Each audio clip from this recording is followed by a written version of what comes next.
Now about mutual assistance groups, and I've got some cards out there. You can hand those out. Make sure everyone's got one, because we've got a forum, and a lot of the stuff I'll be talking about actually has PDFs you can print out all the things on here. So first thing is I want to talk about what's the definition of a mutual assistance group.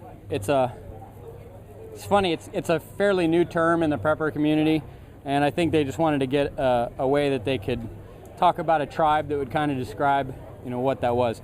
A mutual assistance group is a group of like-minded individuals who pledge to assist each other in times of crisis.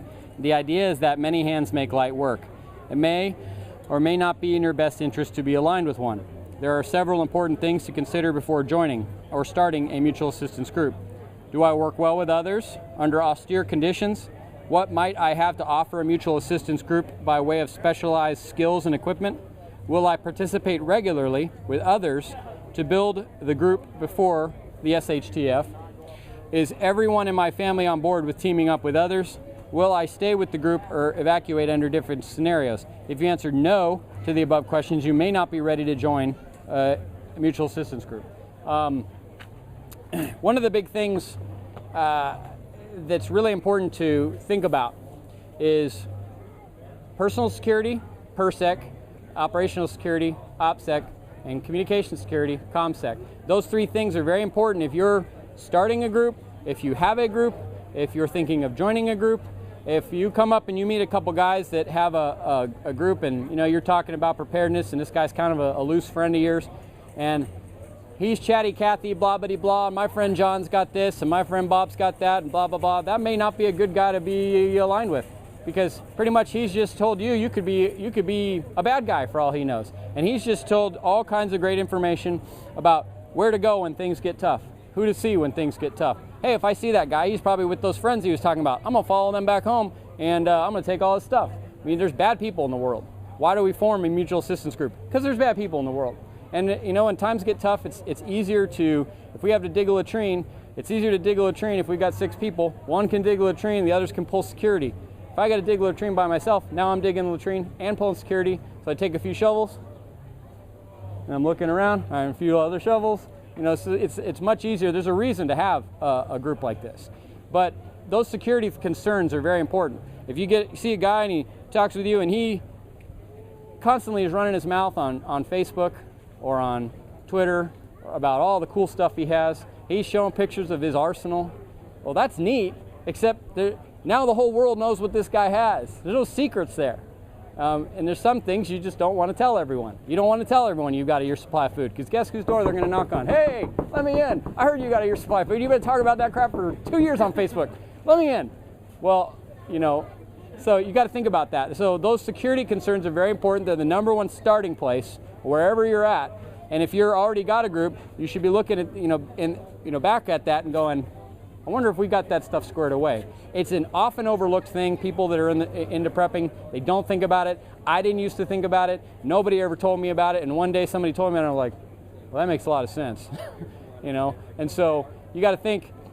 You think Facebook's ability? You think that Facebook's the only ones that have access to your stuff, even if your stuff's private? I can guarantee you that stupid thing's like a tool that the NSA invented to get all the information it can. And all your friends are talking about you and all this stuff. So PERSEC, OPSEC, and COMSEC, very important when dealing with a group. So, and there's another side to this is I meet a lot of people and they say, yeah, I got a group of guys. We're training. We train every week. And then I really dig it down further. I get to know the guy. Their training is getting together for coffee and talking about EMPs and what would they do if this happened. Oh, like I heard about, hey, did you see this news story about this biological report? Well, I'm sorry, that's not training. That's getting together for coffee and talking about crazy stuff in the world. That's fine, and there's a point for that. But if you're training, if that never becomes the genesis for anything else, and you don't actually start to grow a group, and you don't start to train for if that happened, I mean, do you have an emergency plan for your family? Do you have an emergency plan for your team? Do you have a communications plan? What happens if it's something crazy like an EMP and we're walking everywhere? I mean, it's not like we can just drive over, pick the other dude up and go. I mean, we're gonna have to meet up somewhere. Do we have a thing where we meet up? If that's a bug out scenario, where are we gonna bug out to? Those things all need to be predetermined, and they need to be really determined face to face. This isn't something you send by text message and email. Hey man, if things go south, let's meet over behind Kroger. I mean, then if there are bad people in the world, one of those bad people could know where you're going to meet.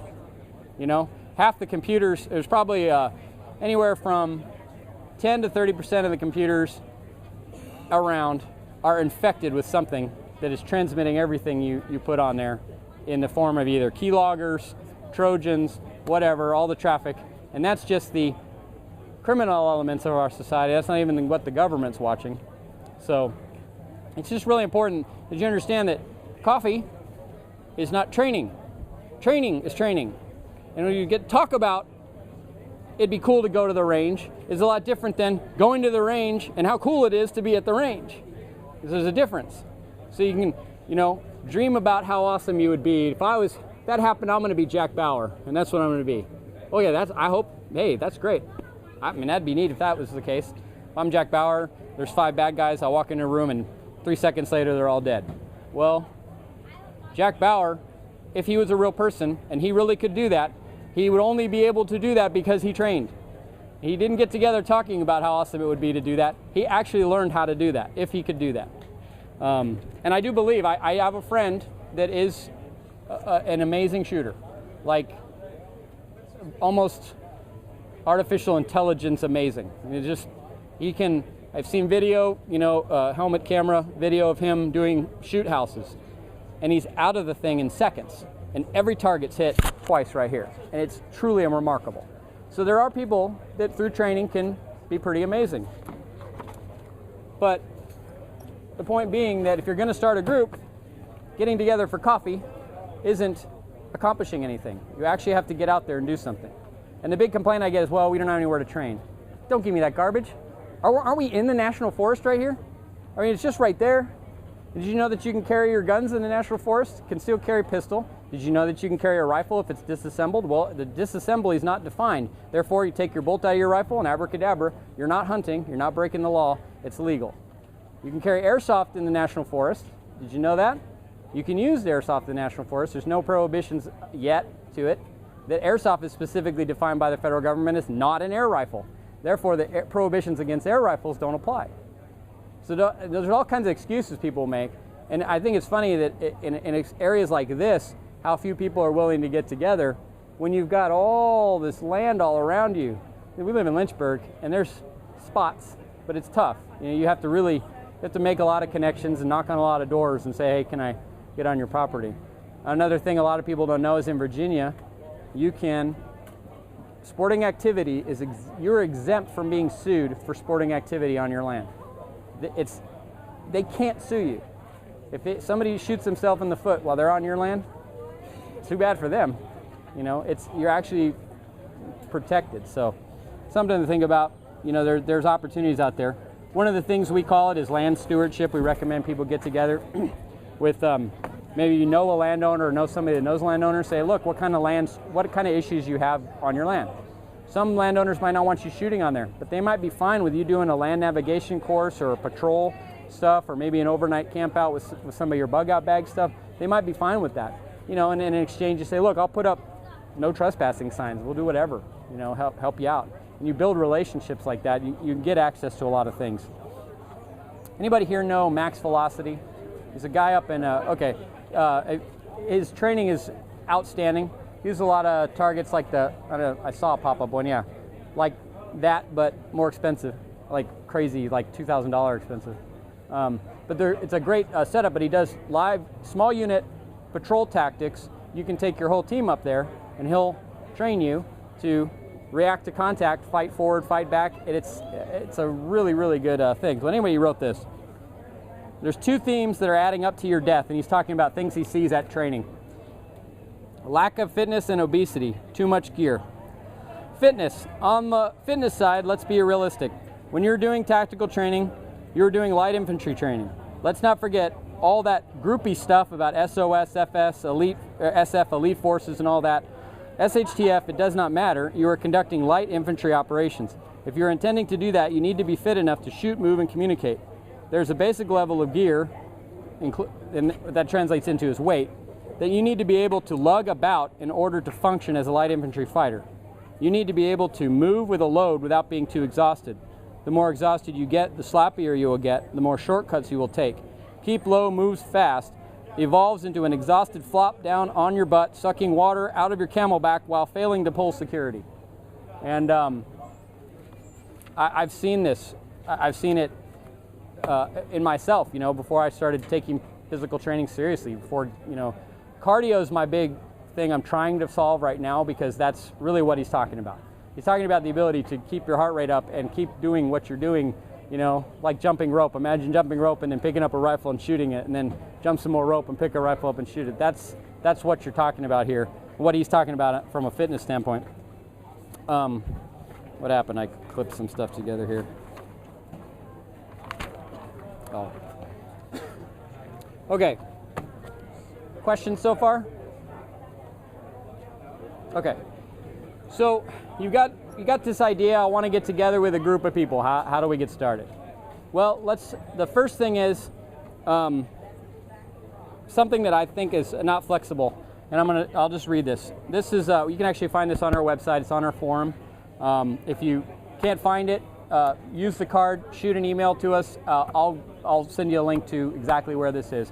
But you can print this out. It's called Starting a New Minuteman Squad. Step 1, five men, you could do ladies too, that you can trust. Men of good character that have their heads screwed on straight. These are people you know, not some guy you bumped into on the street or some guy you see at the gym who's got a cool, you know, hat or something. These are people you know, friends of yours, church members, neighbors, whatever, people that you can trust. This guy, I've known this guy, you know, I know how he thinks, we talk all the time, I know this guy. That you've known for over a year or longer. And know is defined as spending a considerable amount of time with the person, not the things I just talked about. This is not flexible. You can't deviate from this. As time goes on, you might bring in guys that you don't know, but not when you're starting out. And this is so that you can build the genesis of what your little group is going to be. Whether you call it a militia, a 3% group, a mutual assistance group, you know, Minutemen, you call it whatever you want.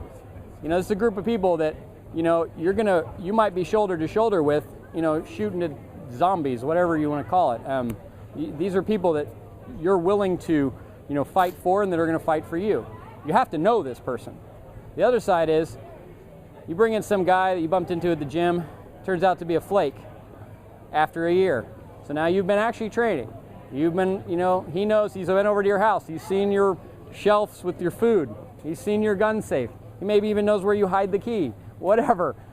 Now you've got what do we have? What kind of security problem do we have? PERSEC security problem, right? And as your team goes, you have an operational security problem. And if this guy's got a big mouth, you now have a communication security problem, because he told everyone, I know these dudes, and I don't know blah, blah, blah. And some people think that this is a backup plan. This isn't a backup plan. A mutual assistance group, Minutemen, your tribe, we'll call it that. This is plan A. You know, things go south. You know, the first people I call are the guys I trust. They go, hey man, you okay? I heard the storm came through, we're fine, we got power, everything's good. You cool? You know, yes, no, whatever. You know, and they know you can show them on my doorstep anytime. You know, the only condition is you have to have food, because I can't feed you.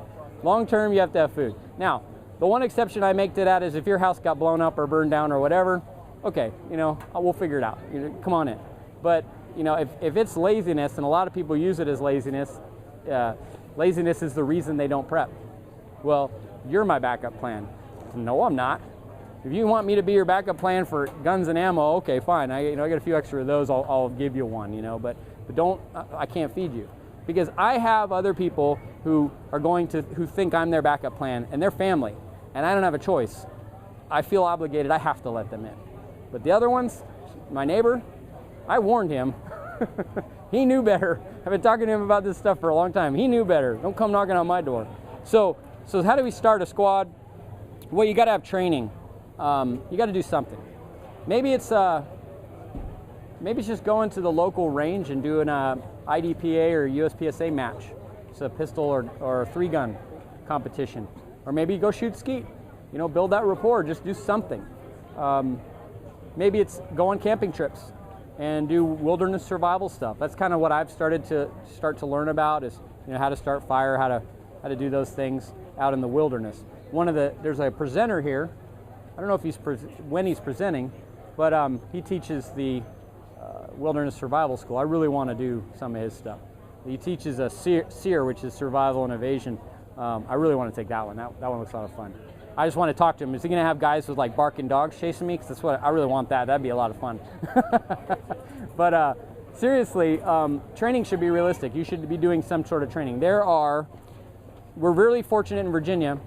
I don't know if it's our proximity to DC or what, but we have a lot of really good firearms, a lot of good tactical training schools and places here. If you're out in the coastal area, there's an actual airsoft place where you can do full-on large-scale battles, and it's not like these paintball places. I mean, they have a small city built there. There's just stuff everywhere you can go. So you can get your group together, or maybe that's not an option financially. But think about this: you got 5 people. The class is going to cost $500 a person. You got 5 people. Well, you could probably all pay to send the best shooter to the class, and then he could turn around and bring that back to your group and teach everybody what he learned. That's a really effective one. Max velocity stuff is great. And so if you've got a guy who can teach, small unit tactics, especially maybe a guy that's ex-military, can bring that stuff in, go do the training, bring it back, and actually go do it in the woods. You can do all the stuff Max does without pop-up targets. You can do in the woods, nail a cardboard target to a tree and run the same drill. It just will be there all the time. It won't be moving. But so you want to start small. Now we talk about building leaders. Someone's got to be in charge. Now, typically, historically, militia units, historically in America, leadership was chosen at the local level, and higher leadership was put in charge over those smaller units. So you should choose who you want to be in charge, and it has to be somebody. You can't have 5 people in charge of the rudder. They're all going to be fighting over it. Someone's got to be in charge. You have to agree and say, all right, we'll follow your lead here. You're going to be in charge. We want to say, but you're going to be the guy. And if things start going south, you're the guy. And you should, you should just make a commitment that every year you're going to reevaluate that situation and say, let's have an election. Let's choose who's going to be in charge. And the guy you choose should be building leaders. He should be training others to lead. That's my view is that's a leader's job. You should be training your replacement. So the day when you don't want to do it anymore, the day you can't do it anymore, the day you're dead, and we're all going to die. So, someday you're not going to be there to lead. Someone needs to be able to step in and fill that spot. It's real important that you put that in place ahead of time. How many people have been part of a church group, church ministry, whatever, that kind of just went away because the guy in charge, he died or whatever. And it's sad because it's unnecessary. If that guy had just had a right-hand man that he'd been training, here's how I do things, he probably could have just kept on going with that. And the same is true a lot of ways. How many are familiar with the Dick Act? It's an act which breaks the militia down into basically the National Guard. In Virginia, I'll break it down in Virginia. National Guard, the Naval Militia. We ever had a Naval Militia? I don't even know what that is. Naval Militia, the Virginia Defense Force, and the unorganized militia. Now, National Guard's not the militia because it's the Army. The Naval Militia doesn't exist. The Virginia Defense Force is unarmed, so therefore, historically, can't be the militia. The militia being necessary for the security of a free state, the right of the people to keep and bear arms. Arms is part of the militia. In Virginia Defense Force, I think that they're great, but they're unarmed, so it can't be the militia. Then we have the unorganized militia, which is unorganized, therefore can't be the militia because the militia is organized. It's very confusing. But the Dick Act really did a lot of things. The intent was to fix the deficiencies in what was the militia of the day. And it really didn't achieve that. All it did is add more bureaucracy into it. And they break things. Funny how the government breaks things so that they can come along and say, we have the solution to what they broke, and the solution is the opposite of what you were trying to achieve. Patriot Act, Military Commissions Act, what's the latest one? Affordable Care Act? Is it affordable? I don't think it's affordable. Military, so what's another one? No Child Left Behind. It's kind of like the government always does the opposite of where it says it's going to do. It's funny how that works. But so building leaders is critically important if you're building a group, and you can give yourselves, whatever leadership structure you want. Alpha male 1, alpha male 2. It doesn't really matter. You could go with the military structure, which is my preference, just because it's something we understand in our society. So corporal, sergeant, lieutenant. Don't call yourself Major Bob if you get to be the guy in charge. It's just silly. If you were actually a colonel in the military, I think we should call you colonel, because that's just pretty awesome. Most of the colonels I've met are pretty cool dudes, but don't call yourself colonel something if you weren't actually that. Now, if you get a 1,000-man company and they all agree that you should be the colonel, well, then you can call yourself colonel. But I mean, until then, come on, be realistic. It's all really silly. But you see this all the time. I'm Colonel so-and-so with the Illinois militia, blah, blah, blah. And I'm like, what? You're not, you were never a colonel. It would make sense if he was a colonel. But so leadership structure is really important. Recruiting. So you need to consider this. It's important as training, but that first year is really important. That you, in general, OPSEC and PERSEC is really important, but that first year is critically important. 30% of the people that you bring in, you're going to lose.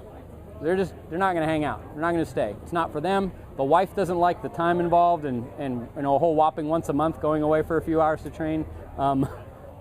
Whatever. So what kind of training can you do? You could do land navigation. You could do bugging out. You could do, vehicle convoy. These are all things your small little tribe could be working on. You could do reacting to contact. You could do setting up security. You could do how to dig a latrine. I mean, some of these things are pretty, they sound pretty basic and stupid, but they're important. How to gather water, how to gather food, how to forage. There's lots you can do. If you live in an urban environment, which we don't have too much in Virginia, maybe up north, your training might be totally different. Your training might be real gray man, behind the scenes. You would wear jeans, you wouldn't wear tactical pants, you would wear, really nondescript stuff that would blend in really well.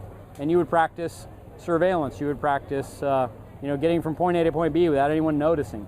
Maybe go to a mall with a couple of your friends and have one of them try and spot you guys. I mean, stuff like that. There's lots of things you could do that would be good from a training aspect.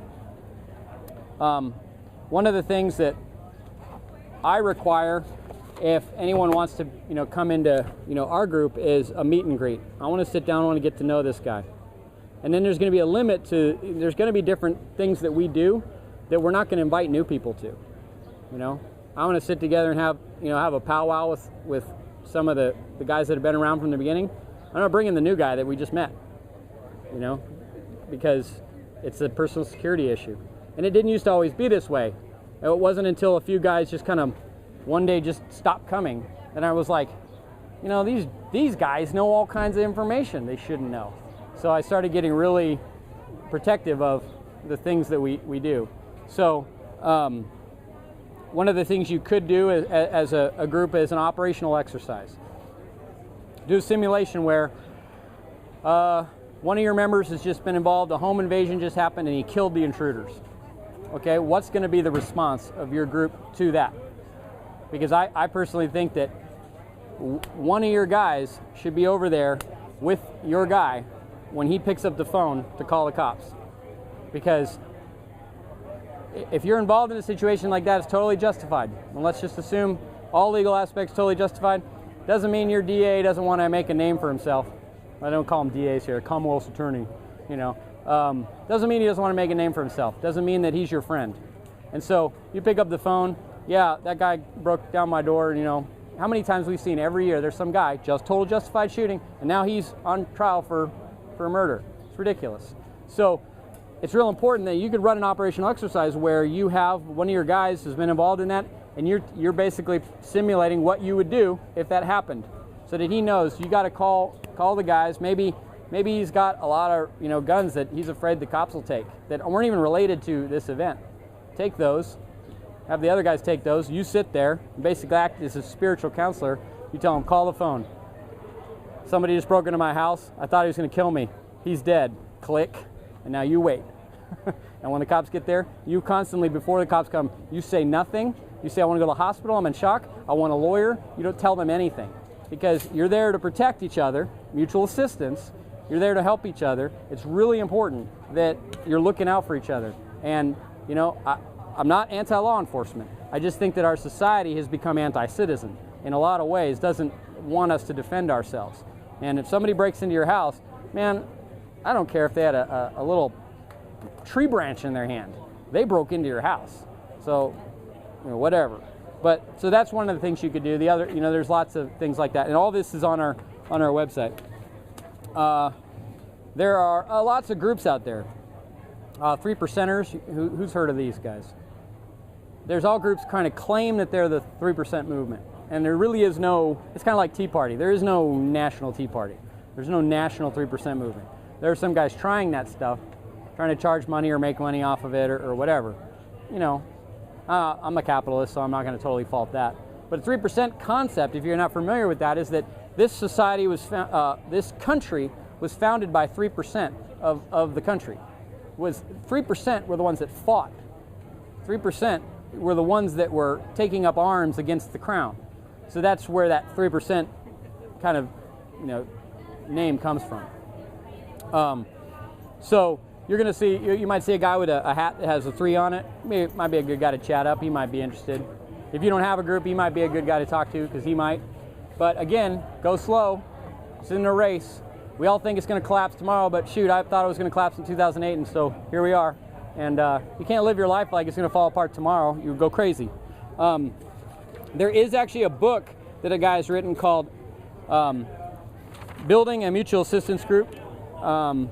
His author's name is, I know the author's name, Randy Kelly, and William Stegner. Sorry. Lots of audio blogs that are out there with these guys being interviewed. It's actually a pretty decent mutual assistance group. It's a whole book on it, and it's $3.95. Can't beat that. So let's see here. You want to learn lots of different things, right? So what does I have a couple of these I can get you, but basically this is areas of study, I guess you could call it, for your mutual assistance group. And what this does is breaks them down into different levels so that you know what you've achieved. And so you know, you look at this and go, well, all this stuff's done, or maybe like, you know, you're looking at your list and you're like, all these things are pretty good. But you keep doing training on, you know, let's say you keep doing pistol training at the range. Well, everyone's really good with pistol, but we keep skipping the rifle stuff, which, you know, when I first started back in 2008 doing this, I've done lots of pistol training and then started doing rifle training. I never understood until I started doing rifle training why they call it a primary weapon. It is a much better weapon system. If you're in a gunfight, I would much rather have an AR than my pistol. One, I get 30 rounds, well, 29s, I don't fully load my mags, but, and I've got, 15 here? So you understand why that is, and it also, there's a lot of things tactically and as a team that you can do with the rifles that you can't do with pistol. Now there may be instances if you're in an urban environment, a pistol might be a better option, but in most cases, rifle is going to be the primary weapon. So, so we look at this list. It's just different classifications. So we know that if everybody's achieved this, we can move on and really shoot for this. And each one of these is a qualification. So you move on and move on and move on. As your group grows, let's say it's 20, 30 people. Well, now we know we got a bunch of Deltas, Bravos, Charlies. We don't have any Alphas. Well, let's work on this. Let's do these trainings so we can get some more people that really have a broader range of skills, whatever those skills are. And this list doesn't have to be, and it's not, but it doesn't have to be all tactical stuff. It could be, you know, you have emergency, you know, IFAK, which is individual first aid kit. Don't raise your hand, but pretend to raise your hand. Who has an IFAK? Everyone should have an IFAK. If you carry a gun, you should have an IFAK. It should be in your car. If you're out in the woods, it should be on you. These things are, it's a first aid kit. I mean, but it's like more trauma based. So you cut yourself real bad. You know, when I was a kid, I don't know if you can see it, a tree root did that, right there, a tree root. And I mean, I had to go to the hospital, get stitches. They did a horrible job, but you know, I was a kid, I guess they didn't care. But a tree branch, you could trip and fall, and you know, it could puncture an artery. Without a tourniquet, which would be in your IFAC, you're dead. You won't make it back to your car. I don't care if your car's 20 feet from you. You puncture an artery, you're dead. Well, the same's true if you get shot. It's your first aid kit. It's not to be used on other people. So stuff like that's on here, you know, where your food storage is at. You know, not where it is, but the efficiency of your food storage. Do you have a month's supply of food? Because if you don't, that's a real weakness. You need to know that for your team, you know, and the list doesn't have to be something, you know, it could be, you want to really keep it secure, just go, this is your list. I'll sign off on these things when you get them done. You keep your list. I don't need to, you know, don't need to be keeping this in a big file folder that somebody breaks in and gets, good intel here. This guy's got oh wow, he's got a year's supply of food and his name is Bob. You know, I mean, you want to keep that stuff really under wraps. But something like this would be really handy for you to help you in your group understand, you know, where do we need to go? What kind of training do we need to do? You should all be adopting things like the same camouflage pattern if you can. It helps. It doesn't have to be multicam, although we've used this a lot in the woods. I walked by a guy as close as that stroller and I didn't see him. In fact, I walked by and said, I think there's a guy there. And my brain said, nope, because he was so close and there's no way a guy could, you know, I would obviously see him. And we were doing airsoft and they ended up shooting me right there. So it's a good camouflage pattern, especially now that the leaves are back in.